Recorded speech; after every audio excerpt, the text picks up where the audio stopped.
துர்காஷ்டமியில் ராகு காலத்தில் எனக்கு audition. Director பாக்யராஜுடைய ஃபேமிலிக்கு எங்கள் சித்தி டாக்டராக இருக்காங்க. அந்த ஆடிஷன் ஒரு ஏசி ரூமில் தான் நடந்துச்சு. ஆனாலும் பயத்தில் எனக்கு ரொம்ப வேர்த்து கொட்டி மேக்கப் எல்லாம் கலைஞ்சி போச்சு.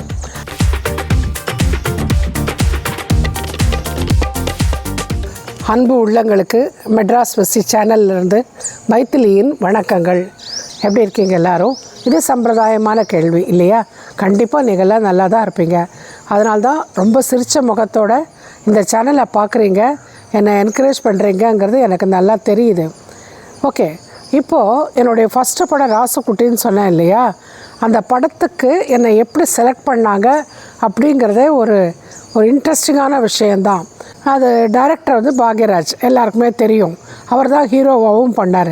விதவிதமாக ட்ரெஸ் போட்டுட்டெல்லாம் ஃபோட்டோ எடுத்து போகிறேன். அந்த படம் தான் இது. மேடம் ஐஸ்வர்யா தான் இதில் ஹீரோயின். கல்யாண்குமார் சாரும் மனோரமா மேடமும் ஹஸ்பண்ட் ஒய்ஃப் கேரக்டர்ஸ் பண்ணாங்க.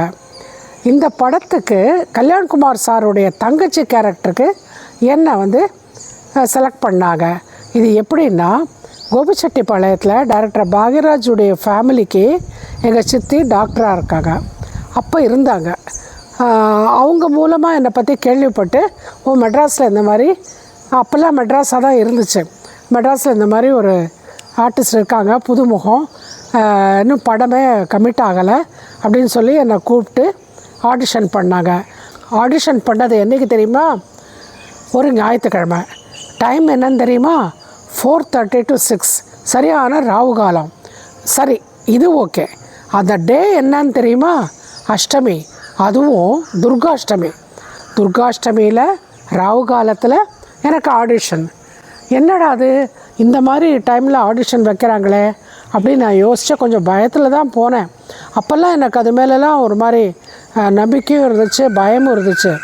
அப்புறம் தான் ப்ராக்டிக்கலாக நம்ம பார்க்கும்போது நம்ம திறமையும் முயற்சியும் இருந்தால் எந்த நாளாக இருந்தாலும் எந்த டைமாக இருந்தாலும் நாம் ஜெயிக்கலாம் அப்படிங்கிற ஒரு நம்பிக்கை எனக்கு வந்துச்சு. அழகான ஒரு சாரீ கட்டி என்னை ரொம்ப பியூட்டிஃபுல்லாக மேக்கப் எல்லாம் போட்டு நல்ல ஒரு மெச்சூர்டு லேடி கேரக்டருக்கு என்னை ரெடி பண்ணாங்க. டயலாக் எல்லாம் சொல்லி கொடுத்தாரு ஒரு அசோசியேட்டு. அவர் அந்த ஆடிஷன் ஒரு ஏசி ரூமில் தான் நடந்துச்சு. ஆனாலும் பயத்தில் எனக்கு ரொம்ப வேர்த்து கொட்டி மேக்கப் எல்லாம் கலைஞ்சி போச்சு. அப்பப்போ மேக்கப் மேன் டச் பண்ணார். இதெல்லாம் ஆடிஷன் கூத்து. அடுத்தது என்ன அப்படிங்கிறத நம்ம வரப்போகிற எபிசோட்ஸில் பார்க்க போகிறோம். காத்திருங்கள். வணக்கத்துடன் மைத்திலி.